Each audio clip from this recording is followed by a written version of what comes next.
All right. We are back with the GSMC Wrestling Laureate Podcast brought to you by the GSMC Sports Network.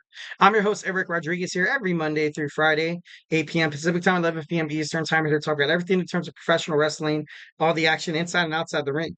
Excuse me. Backstage news, and drama behind the curtain. Also, we talk about, contract talks. We also talk about contract negotiations, injury statuses and active updates in terms of, wrestling superstars. We, touch on promotions from WWE to the NWA, the GCW, Stardom, New Japan Professional Wrestling, AEW, Ring of Honor, TNA, WWE, you name it. If it makes major news wrestling, professional wrestling headlines, we talk about it here on the GSMC Wrestling Laureate Podcast. All right, so let's go. Let's go. Sorry, I ate before it's always happened. I get off at like 7, and then the podcast starts at 8, and I get home and I just start I just I just shove my face full of food. It's like, shut up, Eric. You got a job to do. But then this is what happens. This is what happens. All right, so we're going to talk about I am a real American, fight for the rights of every man. I am a real Hulk Hogan signs with WWE, and I hate it. I got to be honest. I I don't think it's good. I don't think, what's up with this nostalgic feeling? Sometimes in wrestling it works. Yeah, it works. But Hulk Hogan coming to WWE again. Ah, God, Hulksters, no more Hulkamaniacs. No more Hulkamaniacs, please save me.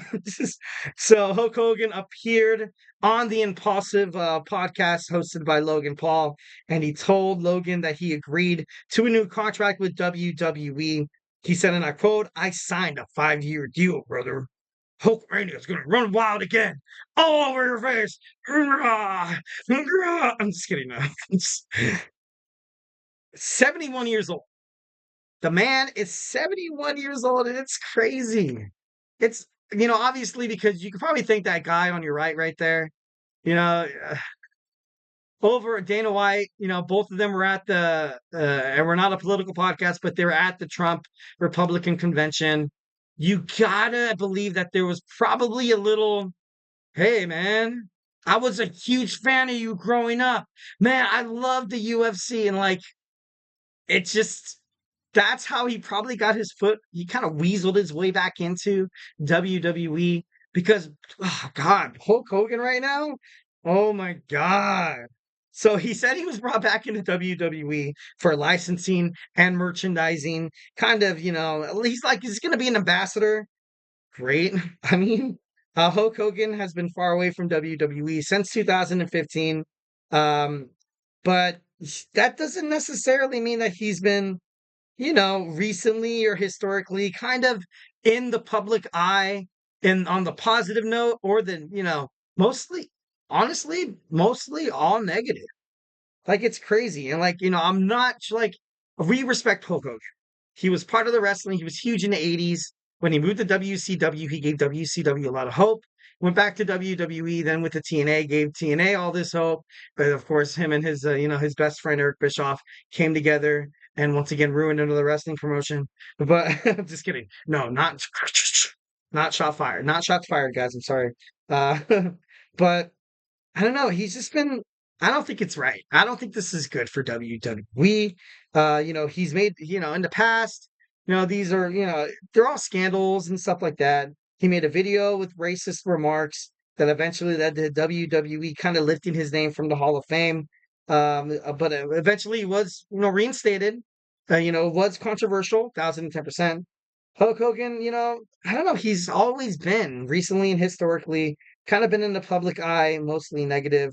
Negativity killed the cat. Negativity will kill Hulk Hogan. He made an appearance at the Republican National Convention in July to endorse Donald Trump, and that's not the bad part. I don't want Republicans watching this podcast. And like I said, this is not political. I swear to God, this is just kind of crazy. I don't want people, oh, what's so wrong that he joined the Republican convention?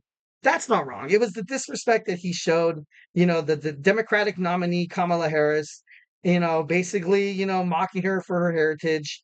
also her fashion, and said that he would body slam her. Like, dude, like it's cool, man. Everybody has their opinions about, the things we don't talk about at the dinner table on Thanksgiving. Politics, religion, some kind of, views in terms of like the LGBTQ community and stuff like that. Sometimes you avoid talking about those kind of aspects because very touchy, very touchy. And by all means, everybody has every right to believe in what they want to believe in. They have every right to be happy. Go ahead and pursue whatever you want to pursue. You only have one life. You kind of come on here on this earth, and just gotta be happy. Love your loved ones. But why did you have to just like? Why did you have to comment on the heritage part? Like, why Hulk? Why? Why? I know you're a real American man. But I don't know. I just like why? Why did you have to do that, dude? Why? And like this move to me, Hulk Hogan being signed to WWE. I only have one word for it. It's ridiculous. It's 1,010% ridiculous. Why does WWE need Hulk Hogan? I respect Hulk Hogan. Like I get it. I get it, dude. He was essentially the death of WCW. He did not want to take bumps whenever creative people came up to him and be like, look, Hulk, he had a creative clause control. You know what that means? He gets to say, he gets to pick who he loses to, what promo that he gets to lose to, whatever he basically got a blank check. They're like, look, Hulk, you can do whatever the hell you want, man. Do whatever you want. Whatever you want. If you want to rip off 1,010%, 1,010 shirts on Monday Night Nitro, do it, man. Just freaking do it. It just arguably be the reason what caused the death of WCW and TNA. Also, he's I get it. Like I said, he's a household name. Yes, his career spanned for over 4 decades of professional wrestling. Who doesn't know who Hulk Hogan is? Nobody. Everybody knows who this guy is. So I get it. Also, he's on the Mount Rushmore of basically every wrestling fan. You know, I, I don't, like I said, not political podcast, focusing on Hulk Hogan as the wrestler. Even inside when he was wrestling, I feel like he lost it. I feel like he lost it. And if he was really, behind the scenes in terms of what Vince Russo was doing, Eric Bischoff, maybe he left them with no choice based on his decisions and his clause in his contract. And it was bad. And then going to TNA, Dixie Carter was like, no, I'm gone. Bam, Panda Energy, the main sponsor of TNA, popped out. They're like, nah, dude, I'm good. I'm good. I don't think. And then TNA went down. TNA went down. It's currently, it's building itself back up. The collaboration with WWE and NXT is great. But there's just so much baggage. There's just so much baggage besides wrestling that, it just tarnishes tarnishes the reputation of somebody that is honored, loved inside of professional wrestling, and it's a damn shame. You had the sex tapes, you had the racist rants, homophobic slurs. He pushed the COVID-19 conspiracy theories. He admitted that he was holding down wrestling talent once when he was in WCW and WWF/WWE. What? You know what? It's a business. It is a wrestling business. Why WWE would even decide of bringing this guy back? I get it. Yeah, I get it. You also like I said, not a political podcast, but you can't be dumb. You have the election in 2024 November, and I could see maybe him going a little crazy in terms of the Donald Trump kind of side, the envisionment of him being president once again, and maybe being finding himself in trouble in terms of the public eye once again for WWE to be like, you know what, yeah, dude, we made a huge mistake.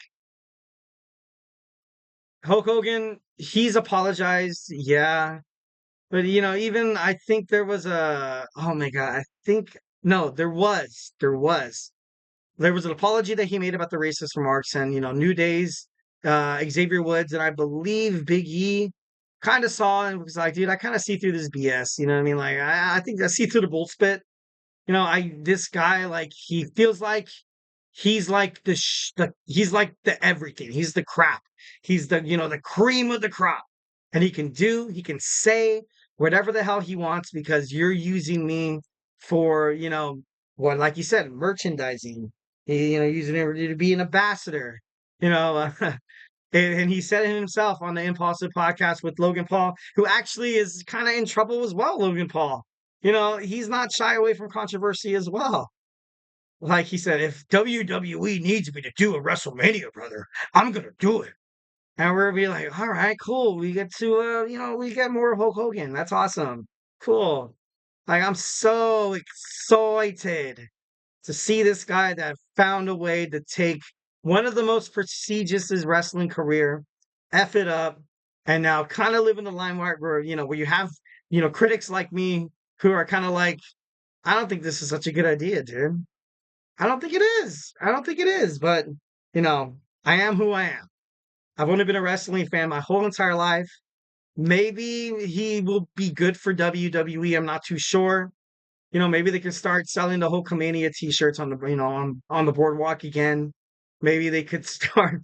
Maybe they can develop a new NWO because you know how you know Hulk Hogan loves to revamp that NWO aspect.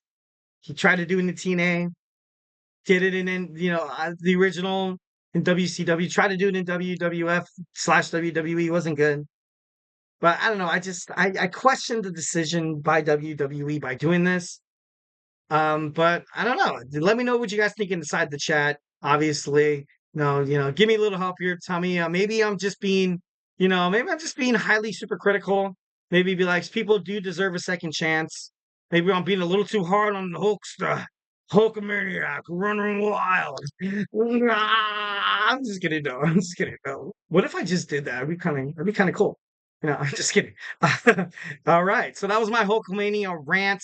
Like we do every Wednesday, we talk about our Wednesday's weekly wrestling news. So grab your favorite snack, grab your favorite ice cold beverage, and join me here in about like 25 seconds.